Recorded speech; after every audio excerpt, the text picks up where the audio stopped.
I'm SP from Legends of S.H.I.E.L.D., a show about the general Marvel comic universe, part of the GonnaGeek network, just like the show you're checking out now.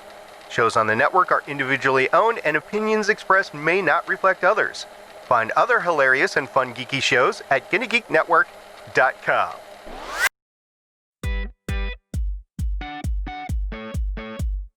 Welcome to the 17th Better Podcasting live chat. I am Stephen Jondrew, and for the first time that I've been on any Better Podcasting show, I am not introducing SP. No, SP's away, and Chris Ferrell is here, my fellow GonnaGeek podcaster who's also wearing a gray shirt today. Hello, Chris Ferrell.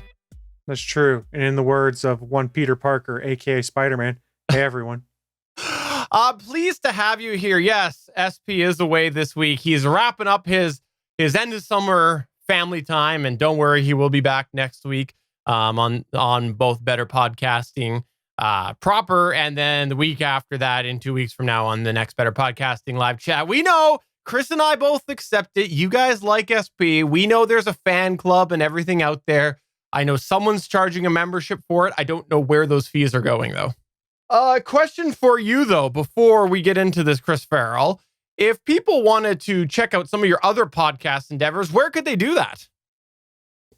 Well, I'm down to only 2 right now, so you can catch the GonnaGeek.com show every Monday night, 8:45 p.m. Eastern time over on Geeks.Live. And then I also do another show Sunday mornings, 11 a.m. Eastern, also at Geeks.Live. That is the All Things Good and Nerdy podcast. I do that with a couple buddies of mine where we try and recap the nerdy news of the week and kind of BS back and forth and try and make some jokes about what's been going on in the past week. And in the middle of a pandemic right now, we just try and have fun with it and share that fun with anyone who may be watching or listening later.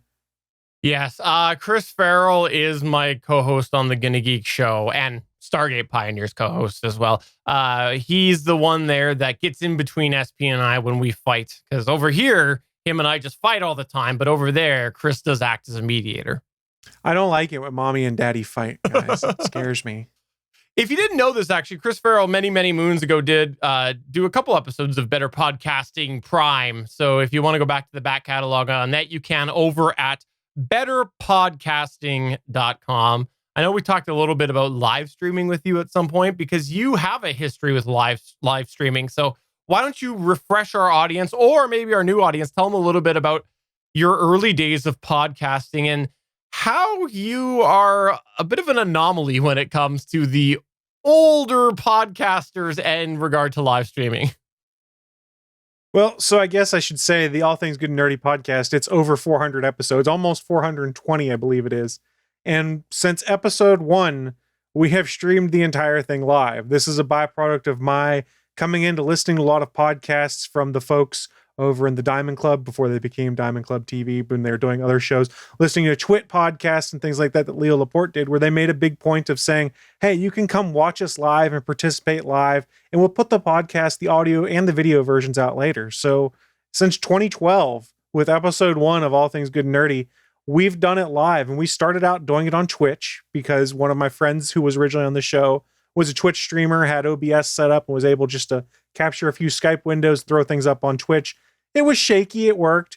We were also, after that, we kind of migrated to Google Hangouts on Air because about 4 episodes in, that's when they announced the whole Hangouts on Air thing and the ability to broadcast directly to YouTube. So we used Hangouts on Air for ages. I mean, probably 2-3 years before then migrating over to me figuring out how to use OBS properly, capture video feeds from Skype or Hangouts, things like that, and toss them up via Restream.io on my Mixer page, my Twitch page, Periscope, YouTube, things like that. And we've kind of evolved the show into something that we stream in our chat room is based on Twitch.tv because we get the best interaction there, but restream to a bunch of different places. And it's been kind of fun seeing how the setup of that show has changed over the years, how we've been able to do things a little differently. But it's really funny. When we started the GonnaGeek.com show, Steven's probably talked about it before, it was audio only. In fact, when we were discussing things and did the podcast, we didn't even have the cameras turned on a lot of the time. It was just, we were talking back and forth, couldn't see each other. And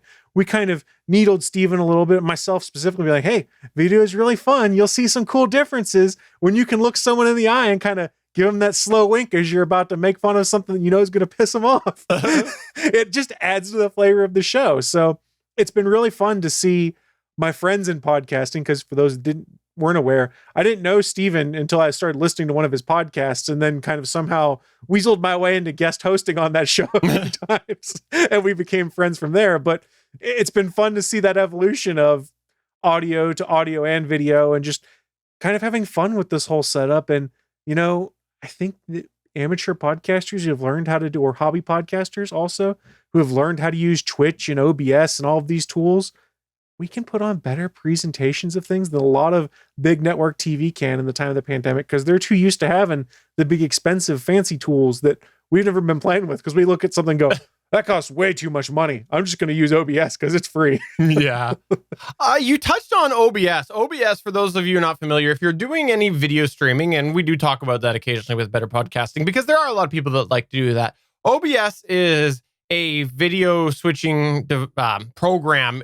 If you've ever heard me talk about XSplit, that's what I use for this show, but OBS is a free one that is very, very detailed, and a lot of people do use it for their streaming. Some people argue OBS is better than XSplit, so just because you're hearing free, don't think like it's basic. No, it's very detailed. It's what Chris uses, and I wanted to take this moment.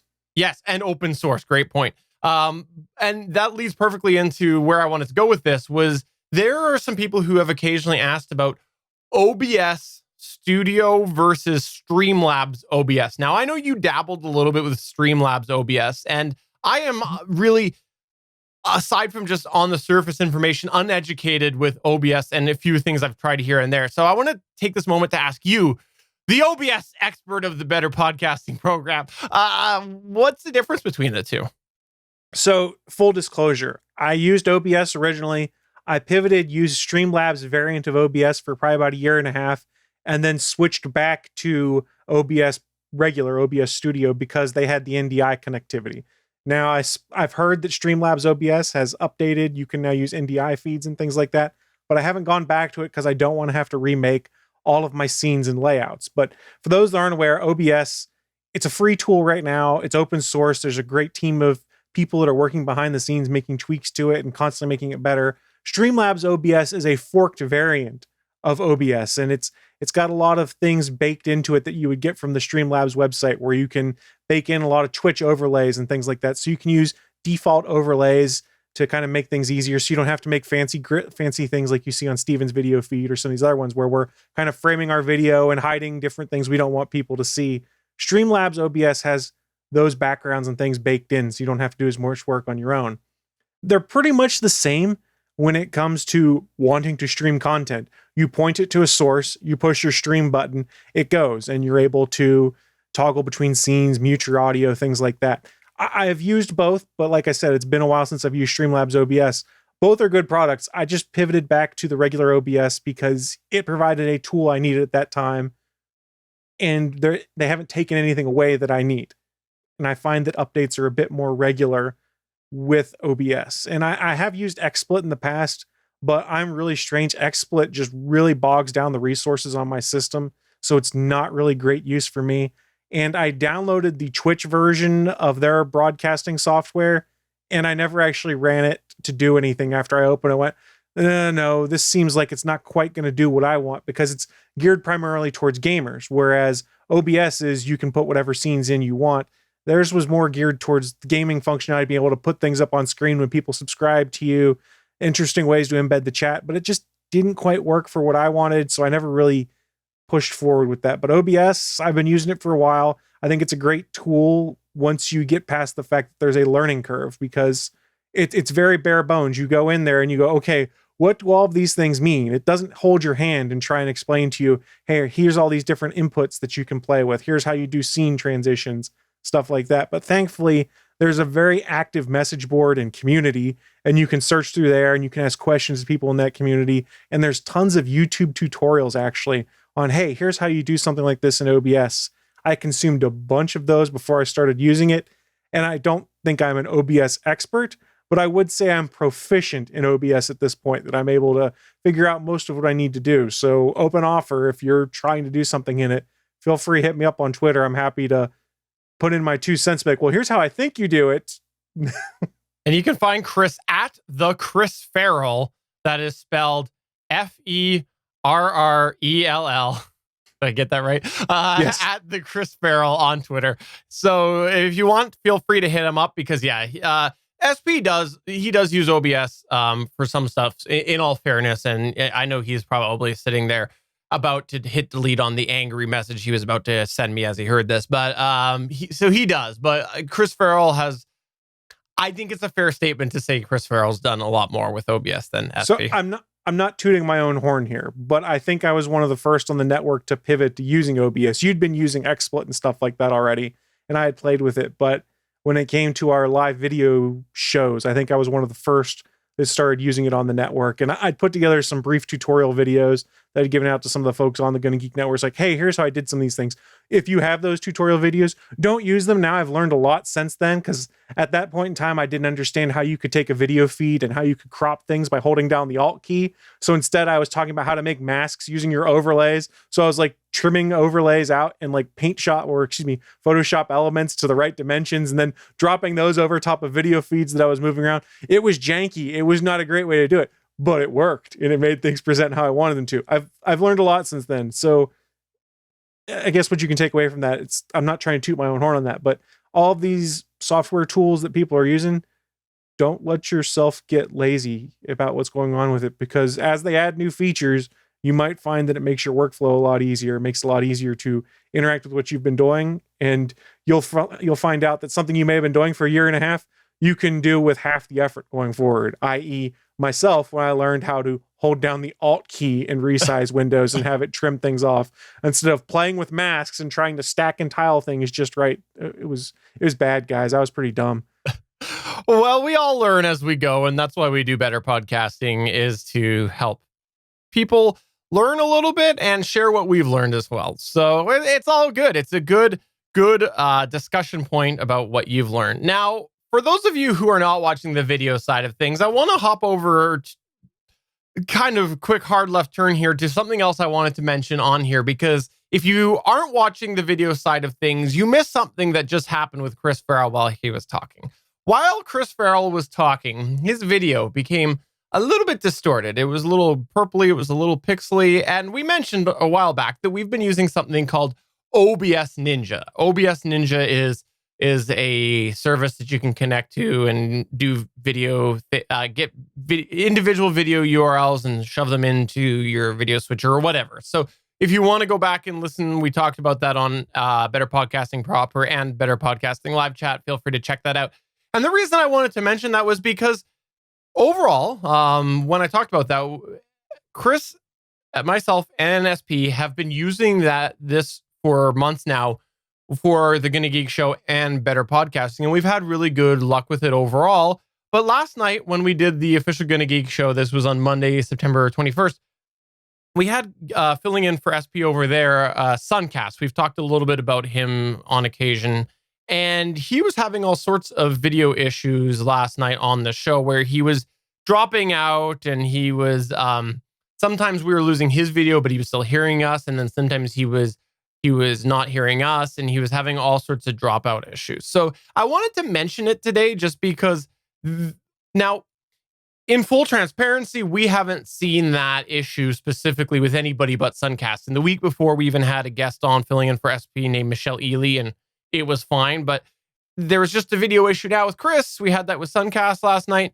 We always like to report our latest findings that we have, and whether it was something that was specific to Suncast setup or not is worth mentioning, because maybe someone else will have the same issue as well. So we had good experience up to this point overall, but you never know. And we've said it before that sometimes things do change. Now, very well could be something on my end as well, as far as the video artifacts we were seeing on Chris. That's possible. The Suncast issue, though, because he was losing us, and the way it works, because they're kind of in a chat room together, that wouldn't have anything to do with me. That would be more to do with the connection between everybody. So I thought I'd mention it just as a bit of an update on OBS Ninja. In any case, can we agree, though, that even with the issues, it seems to be far better than Skype? So far, so good. I agree. And we have a bit more control because the gentleman who's developing OBS Ninja has been pretty receptive in his subreddit rather, to feature requests and answering questions and how things happen. And if you want to reach out to Skype to ask how to do something or a feature request, Godspeed to you, sir. Godspeed. All right, let's talk a little bit about Google Podcasts. Can we take a moment to talk about Google Podcasts as a consumer and something that is a bit of an update that I discovered? So if you didn't know this, Google does create Google Podcasts where they have their own directory and their app that you can listen to podcasts through. And we've talked a little bit about it before on Better Podcasting. And for a long time, I wouldn't switch over to Google Podcasts because they didn't have the ability to auto download. And then when they slowly rolled it out, I still could not get it. And as someone who prior to March was going to work a lot, I wanted to be able to download my podcasts and have them on my phone because I didn't want to churn through data as I was streaming podcasts. So anyways, I've switched over to Google Podcasts largely a little while ago just because of the fact that they did make that auto download happen. And I wanted to use Google Podcasts and see what I thought about it. Well, last week, I got myself a new phone. I got a phone upgrade and I went from a Pixel 2 to a Pixel 4a. And I really, really enjoyed the fact that using a synced platform meant that all of the podcasts that I was subscribed to, I was still subscribed to when I went over. I didn't have to export anything. I didn't have to import anything. But there was something that I did have to do, and it was that auto download setting. I had to go and re-enable it on all of the podcasts that I had it set on my phone. So it's an opt-in feature, the auto download. Yeah, which is okay, I guess, if that's the way they want to go. But it is something that it's the only thing that didn't really sync properly between the migration. So it's Google Podcasts is looking okay, but there's still some things that they're lacking, because I do know you've dabbled with some of, which was the app that you dabbled with as a podcast listening device that synced, didn't you? Oh, so there's one I'm using right now, and I was going to bring up that actually I use Pocket Casts as my podcast platform to listen to, because if you were a paid subscribe member or whatever before they changed their current model and they carried everyone over who was, you have a sync feature that basically you log in and has all your subscriptions in it, maintains your progress in podcasts, and regardless of the device you're on, syncs you up to where you were. So for instance, I could be in my kitchen making dinner. I can listen to Pocket Cast via Amazon Voice Services devices, and I can say, okay, stop playing. 10 minutes later, I can pick up my phone and put in my headphones because I'm going to go vacuum the living room or something like that. Open up Pocket Cast, hit play, and it picks up right where I left off. So they do a really good job with their syncing that's baked into Pocket Cast. And it also works on like their web player and their Windows 10 app. But pretty much effectively, if you have a Pocket Cast app and you are on that tier, you get syncing across all platforms, which is really freaking sweet, to put it that way. And that was going to be my question for you, Stephen, is the way the Google Podcasts tool works. I assume it works with your Google Home devices. I honestly haven't tried it because I'm not a big fan of Google Home. Okay, fair enough. So my question would be, if you have multiple devices, so say you've got a phone you keep in your car that you want to make your gym phone because if you drop it and it breaks, doesn't matter, and you've got your daily driver, does it sync your progress on an episode between those? So say theoretically you were driving to the gym or something and you got there, stopped your podcast, picked up your gym phone that you don't care if it breaks, it's connected to Wi-Fi or something so it can sync. When you go in there and push play on that podcast, does it pick up where you left off? Does it sync the timestamp or anything like that? That's a really good question as I'm frantically trying to play something on my phone. I apologize. I wasn't trying to set you up there. And then switch over to podcast.google.com and pull the same episode up and see where I am. Yeah. Hold on. Yes, they did. They did sync. Yes. So what I did right now was I pulled up my Google Pixel 4a, hit play on Better Podcasting 16. It was, or Live Chat 16. And I went and I skipped ahead and I played it for a few seconds. And then I pulled it up on Google Podcasts on the web version and it was in sync. So I would assume it would do it from device to device as well. Right. And that sync was an important thing to me. And I should point out in the chat room, Bangs Naughty Bits points out that there isn't a Pocket Cast skill for Amazon Voice Services. That is correct. And that's what I use to listen to it in my kitchen. I'm not using a Bluetooth connection of my cell phone. I tell A Word, open Pocket Casts. She opens and says, do you want to resume your current podcast? I say yes. And she picks up and starts playing. So that's actually pretty cool. I don't remember on their current subscription model or pricing model if that's included on the free level of Pocket Casts or not. Because to be honest, when they changed it all, I didn't pay a ton of attention because they grandfathered in everyone who'd paid for it previously. So the rules never changed for me as to how Pocket Casts work. But from my standpoint, it's great because I listen on Amazon Voice Services, I listen on my Android cell phone, and I listen on my iOS tablet from time to time. Mhm. So I've got that sync between 3 different platforms, and I never have to worry about, oh, I think I was only 20 minutes into better podcasting, and then I'm like, oh no, I missed whatever Steven just said. I got to rewind to try and find where I actually was. This is smart enough, it just picks up where I left it. Now, caveat, it takes a little bit, like a minute or two sometimes, for it to sync between platforms, because I think it keeps track of it in their servers based off your account name. So sometimes it's not an immediate sync. So don't be surprised if you hit play on something as soon as you walk away and your sync mark isn't right. It's close, but not necessarily right. Yeah, I have to say the pandemic, with me being working at home and stuff, definitely pushed me into Google Podcasts, because it's so easy for me just to pull up podcast.google.com and listen that way. It's just so easy because the way I've got this office configured. But before that, I was using Pocket Casts, and I could see myself at some point going back if things just don't work out the way that I wanted. Now, let's go to a related topic. But before we go there, I just want to mention that in the chat, again, we do stream this live. Usually Tuesdays, unless we got a weird schedule thing going on, Tuesdays at 5 p.m. Pacific, 8 p.m. Eastern at Geeks.Live. We'll either be recording this show, Better Podcasting Live Chat, or the Better Podcasting Proper Show. But we did have Bangs ask me whether there, or he goes, quote, they have a Canadian Pixel, question mark, end quote. And I was explaining to him that yes, the Google Pixel in Canada just smells a little bit more like maple syrup. That's how it works. I was going to ask if it was mapley or if it was Molson-y. Yes. I was hoping mapley. It's maple syrup. Okay. But moving to a semi-related thing, you were talking a little bit about how you have something integrated to your Amazon Voice Services devices, and we were talking about Google Podcasts. Well, someone who has been trying to get into the podcast world is Amazon. We talked about it, how Amazon is creating their own podcast directory, and there was a little bit of concern a while ago about the terms of service that were happening when you were trying to submit your podcast to Google or to Amazon Podcast or whatever they're calling it. I believe it's Amazon Podcast. Yeah, there was some red flags in there, and we broke it down when this was a few weeks ago. But there has been an update, right, Chris?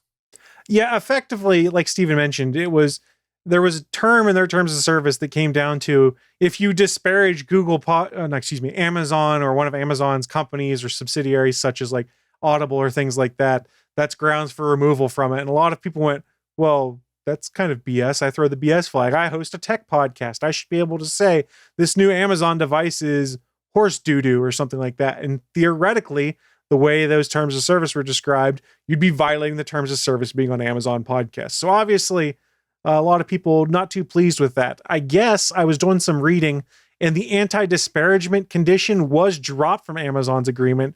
Amazon now says podcast producers can't distribute content that violates the company's acceptance content policies for advertisements and other matters. Now, what that means, I don't 100% know, because I haven't dug through their terms of service, because when they announced the original version of it, I went, yeah, that's BS. I'm not signing up to put my podcast on here. Yes, I'll probably lose subscribers because of it or not gain them. But I don't like the pressure they're trying to exert on the podcasting community by trying to be like, nope, no disparagement of Amazon if you want to be on here. Yeah, I was totally out on it. Yeah, I wasn't I was surprised, but not surprised when they came out with it. Because we've seen questionable terms of service come out a billion times with various new podcast services, but it seemed like it was going to be a holdback. And I got to say, I really appreciated the people that were in our Discord being like, yeah, I'm going to submit my podcast. Yeah, I know that the content of my show at some point will violate those terms of service because I will review one of their products and talk negatively about it, I'm sure. And I was like, yeah, you go. But there were some of us who were like, no, we're just going to vote with our podcast and keep away. And that was my plan, was not to submit to them just as sort of like a, hey, why would I participate in something I disagree with? And this looks a little bit more reasonable now. Now, I'm not a lawyer and I haven't read this word for word, but it does feel like it is. It does feel like it's more in line with what we've seen elsewhere. Yeah, I mean, it's their platform. They can choose to put whatever terms to use this free platform that they want. But we, as the users of it and the people that give them their content to make people use this free platform, can say, yeah, I don't want my content on there because this term is ridiculous. And I see folks in the chat room mentioning, yeah, just do it and let them enforce it after the fact. That's fine. I just don't want to have to deal with the headaches of being like, oh, and I got to deal with all this Amazon fallout because I decided to be harsh in my review of Amazon product XYZ, and they decided that's disparagement of the company. Because honestly, what do you deem disparagement? If I do a review and give a well-founded argument for why I think this product doesn't meet the mark, is that disparagement? I would argue no, but if you're trying to protect your bottom line and people investing in your product, you could say, no, we deem this as disparagement and we don't want someone on our platform being like, our product XYZ is no good and here's why. Yeah. I have to say, like, I made a comment a minute ago about how I kind of appreciated people who were submitting and like, yeah, I'm just going to do it anyways.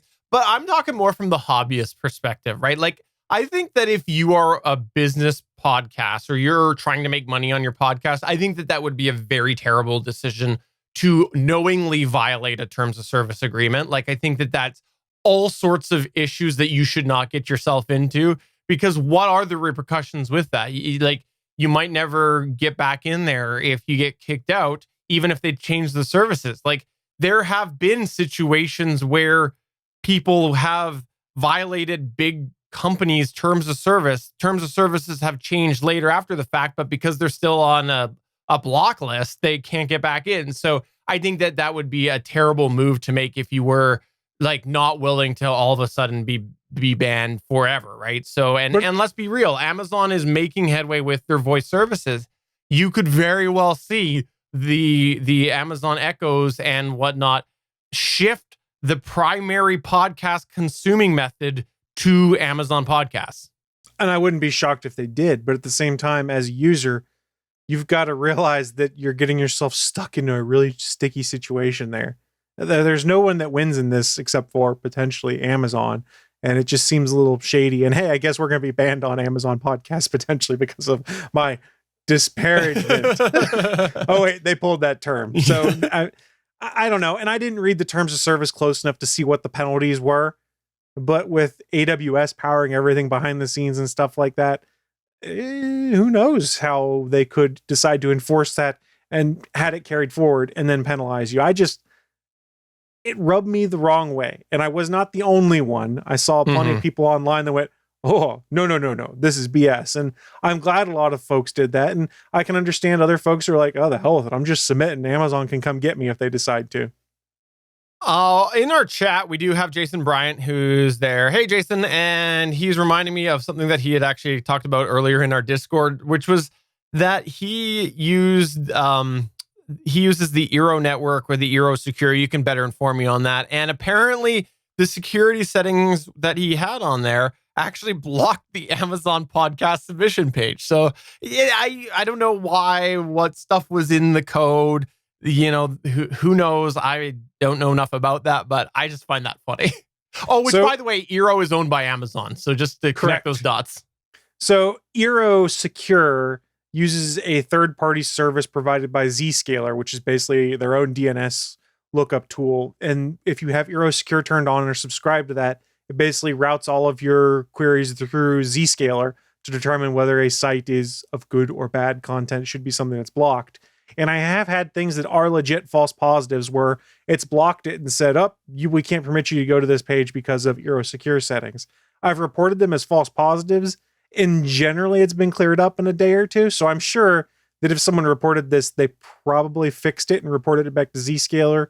The workaround, which is a pain in the butt if you run into that, is you can go into your Eero app and turn off the advanced security temporarily to be able to disable that DNS lookup through Zscaler, and then you're good to go. I've had to do it for some stuff before, nothing shady, just weird false positives on something I was trying to do. And I'm currently in the middle of a situation with my Eero Secure where it blocks me from fully logging into the PlayStation network on my PlayStation. So I can log in, but I don't show up online when I do it, and I can't join party chat. But as soon as I turn Eero Secure off, both those things work again.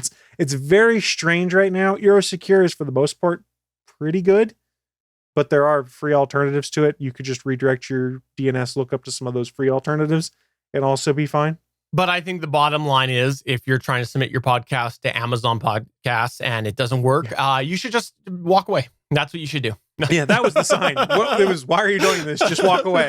Walk away. Well, you're talking about a false positive. And for those not familiar, false positive is when, like, in this context, when something that is security detects something as, malicious when it shouldn't be. Well, let's talk about something that is also kind of in that same idea. It's something that you think you're getting, but you're not getting. Okay, that was a stretch of that segue. I'm sorry. I want to talk about the PodTrack P4, which is also courtesy of Jason Bryant in our Discord. He said in our Discord this past week, quote, "Just had Amazon cancel my pre-order for the PodTrack P4. Vendor said, quote, customer canceled, end quote, but I didn't cancel. 1 star coming for that vendor." And actually, SP chimed in there that he had a non-P4 order canceled by Newegg and given the same reason. So here's the thing. Don't know what specifically the details were with that. I don't know who the vendor was listed for Amazon for that. I don't know what the situation is, the details with Jason's email, but how disappointing is that? PodTrack P4 is a piece of podcasting hardware that a lot of people have been excited to try to get their hands on. It shows a lot of promise for people who are looking for something that's fairly simple overall, but gives a little bit more advanced features than just like a single individual handheld recorder. So looks really neat, the PodTrack P4. And how disappointing for Jason to think that you're getting that and have it canceled. Well, it sounds like they overpromised on that. And if you're reading the chat right now, Jason has mentioned in there, vendor replied and claimed they, quote, attempted to notify me through email, end quote. Yeah. Sounds like they did something shady there and then be, we emailed you, we swear. Fingers crossed. Oh, so disappointing. And let's continue on the hardware talk. We'll keep all the nitty-gritty details for SP when he returns, but he had mentioned that he had the Zoom H8 that he had bought, got it as a 1-day shipping just before he went away, and he has used it and has not so good so good reviews. It seems like it's functioning as like a recorder, but this was the email he sent to Zoom. He, quote, I'm a podcaster and I connect with guests over the internet. Is there a way to use the Zoom H8 as an audio interface and record both multi-track locally and the incoming audio from my PC? Basically, if I have myself and 2 co-hosts in a room, plus use the sound pad, can I send that to my PC so our guests through the computer can hear it and record everything multi-track in my own room, plus the guest over the computer on their own track? And their response was as follows. Unfortunately, there is no way to do this with the H8 as it cannot record locally when in audio interface mode. You could potentially record the audio from the computer using the line in on the capsule coming from the headphone port, but you would not be able to send your audio back to the computer. So I'd have to look at all the specific details with that, but the bottom line is that I think that this shows that H8 is continuing to be evolved out of that H series, that handheld recorder. That's the intention of it. Their intention seems to continue to be not as an interface function. That is a big secondary function. So to me, it looks like they're definitely continuing on with the H series being primarily it's a handheld recorder. So meant for an in-person situation. And if you want to bend it from there, bend it from there. Now, when I say in-person, obviously, if you're pulling an analog input from your computer in there, you're still recording in person physically there, but you're not using really like the USB interface.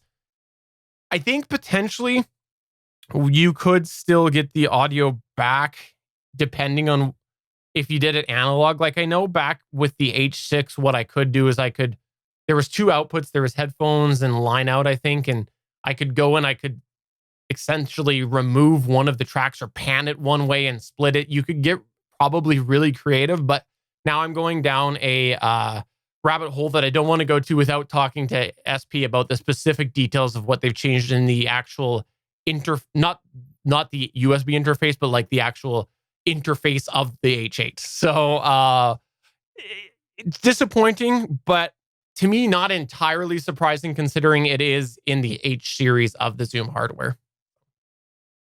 Also, along the lines of Zoom hardware, we talked a little bit about how Zoom came out with a new microphone, the Zoom ZEM1. It is now available for order in some places. Last I checked, still couldn't get it in Canada. When I was doing my research for this in Canada, I only saw it available for pre-order as the pack, which was the microphone plus a pair of headphones. When I had seen stuff pop up beforehand with the ZDM1, it almost looked like it was in the States, or should I say, sorry, ZDM1 for you Americans. Thank you. It almost looked like it was supposed to be available in the package or individual. And I just made the assumption, well, like Canada always goes, we only get one of them and we only get it in the bundle and it is what it is. But from what our Discord's saying, it's looking like everywhere it's only available in the bundle, which it's not a terrible price tag, but let's be honest, if you don't have a need for headphones or if the mic's good and the headphones suck, I don't know, that's potential. Like, we don't know. We haven't tested it yet. And you could have saved yourself $20 by removing that from the pack. Wouldn't you rather have that option available? I guess we'll see, but the price isn't outrageous anyways. And I honestly don't know if it's any good. It could be the year's biggest flop for all we know. I don't know. All right, Chris, for the video viewers, they might be looking at you and they might be going, wow, you got a lot of cool geek stuff behind you. Yes. The audio listeners, he has a bunch of geek stuff behind him. Some comics, some posters, some action figures. He's even got, for you Star Trek fans, a plaque of the USS Defiant. But if you look over his left shoulder, you might see something that says on A. Oh, wait, he moves. It says on air and it's a light. Could you describe this a little bit for the audio listeners and talk a little bit about it? Because for those of you who are doing video, you probably think it's pretty cool. So it's kind of been something I've wanted to pursue for a while, which is I love the old like radio studio looks of when you're going by and you're walking through, they have the doors shut and they've got that red light out front that lights up the on-air logo. I just think it looks cool. And I kind of wanted something similar in my own setup just because I thought it would look cool. It'd be a cool light effect.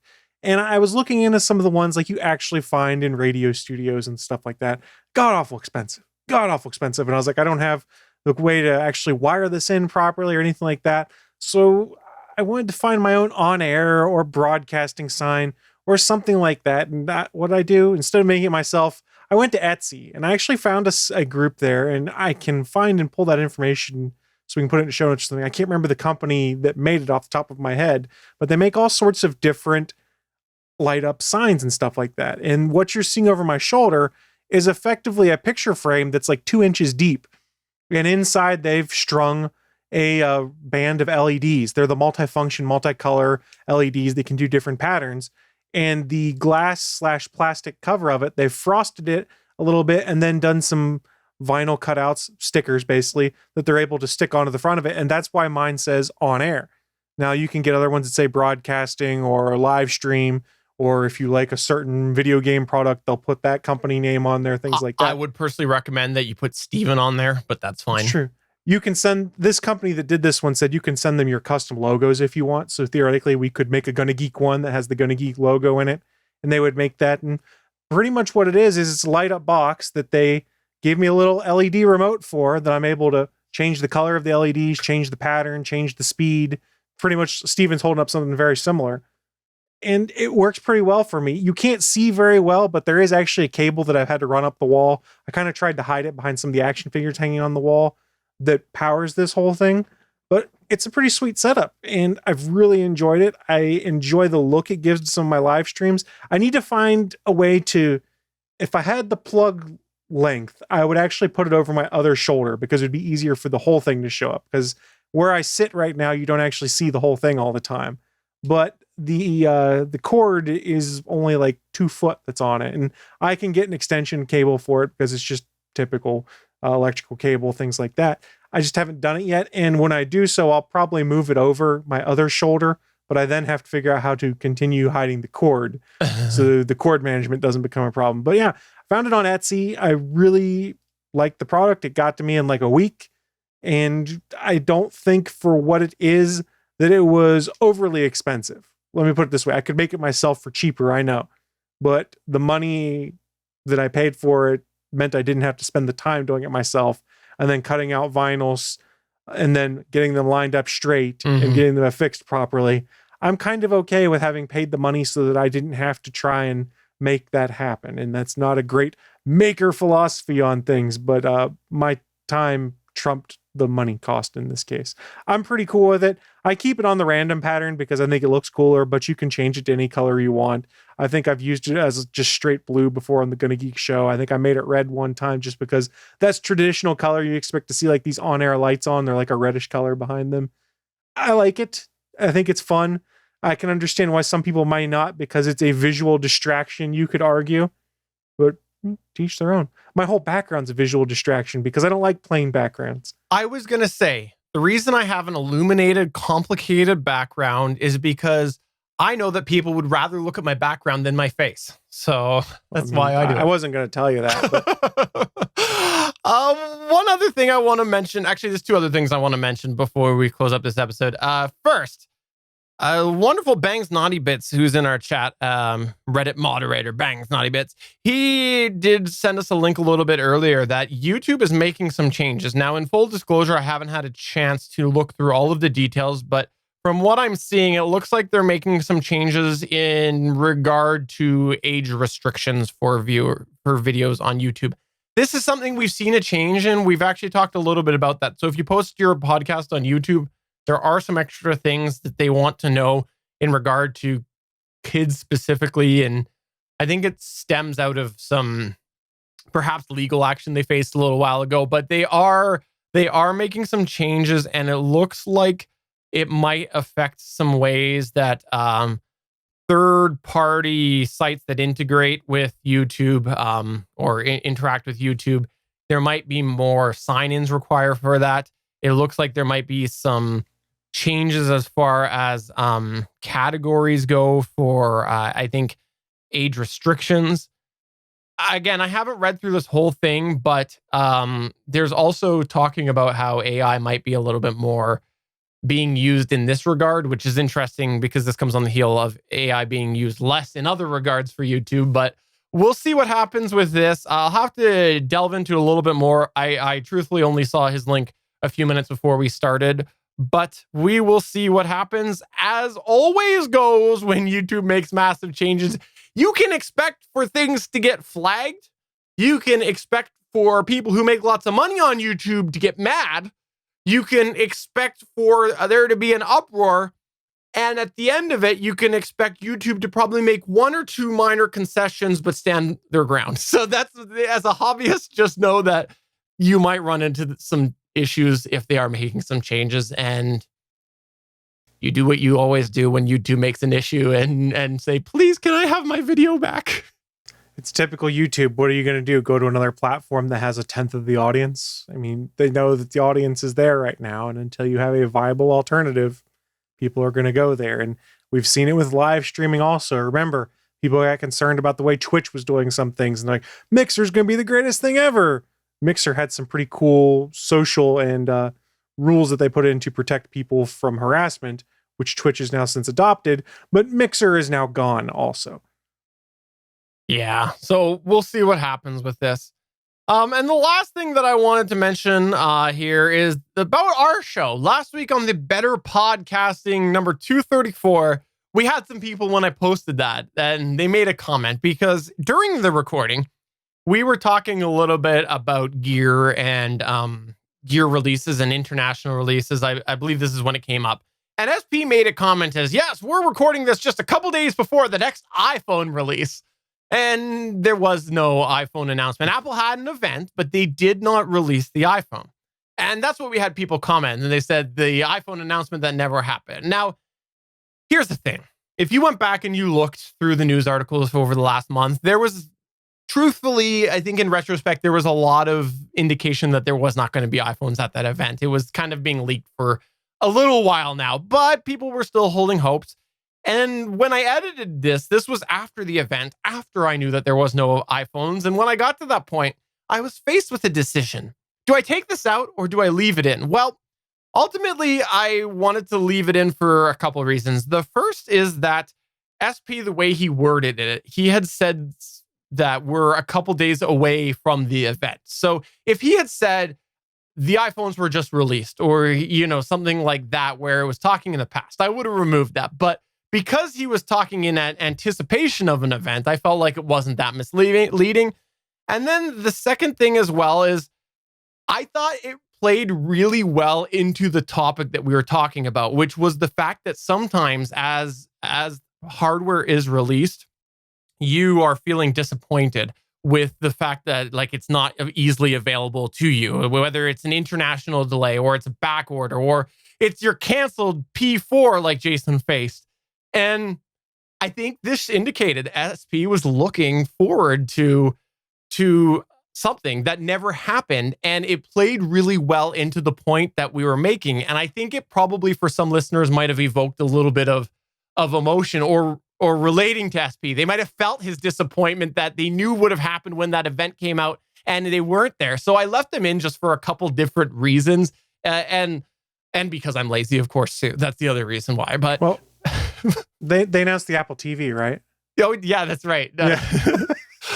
For those of you that didn't know, SP has been, if you follow him on Twitter, you know that he's been waiting for a revised Apple TV for a very long time. For a very long time. So you can just needle him and ask him about the new Apple TV. Heard it's coming soon, and he'll just love it, I'm sure. So for those of you that were wondering why that was in there, yes, I absolutely could have removed that. That was something I could have done, not a problem. But I specifically made the decision to leave it in. So I just wanted to talk a little bit about that. But that's going to take us to the end of the Better Podcasting live chat number 17. But before we go, I want to say, Chris, thank you very much for coming on and talking some podcasting this week. Really do appreciate you coming on and holding down the fort while SP was away. And plus, we color coordinated shirts without realizing it. No, this was totally planned. Steven logged into my security camera in my office, went, Chris has got a gray shirt on, and just took off and grabbed one. I know how it goes. I know. That's fair. Also, as a reminder, at the Chris Ferrell on Twitter, you can also find him in our Discord over at betterpodcasting.com/Discord. And also on the GonnaGeek show and the ATGN podcast, which are both available at GonnaGeek.com. In theory, head to GonnaGeek.com and you should see those, the latest ATGNs on there again. We had a little bit of a period for a couple of years where I couldn't keep on top of the automatic posting because some things broke, but things are fixed now, and maybe I'll leave that tease just hanging right there and talk about that in the future. Thanks again, Chris. Well, thanks for having me. It was fun. It's been ages since I've done an episode of Better Podcasting, and I kind of like these the more informal gab back and forth ones, because if there's one thing I can do, it's BS. Better Podcasting live chat. If you're not subscribed to the other Better Podcasting main show, you can do that. Just go to betterpodcasting.com. You can see them both there. And also, if you are watching this on YouTube and you do subscribe to our Better Podcasting main show, know that this show here is a separate individual audio feed. So subscribe to that as well. Also, if you want to go to our Discord server and hang out and chat with us in between, there's a couple of changes we're going to make there. We might add a couple extra Better Podcasting channels, because we got a lot of content being housed in the Better Podcasting channel over there, because it is the GonnaGeek Discord. And there's a couple things that could probably deserve their own category that are coming because of Better Podcasting. So there'll be a couple new channels to help keep things a little better sorted. So you should check that out as we make the changes. So for episode number 17 of the Better Podcasting live chat, I'm Stephen Jondrew saying, SP, I don't know that you have ever coordinated shirts with me. And I'm Chris Ferrell saying, SP, I hope you love your new Apple TV. Bye.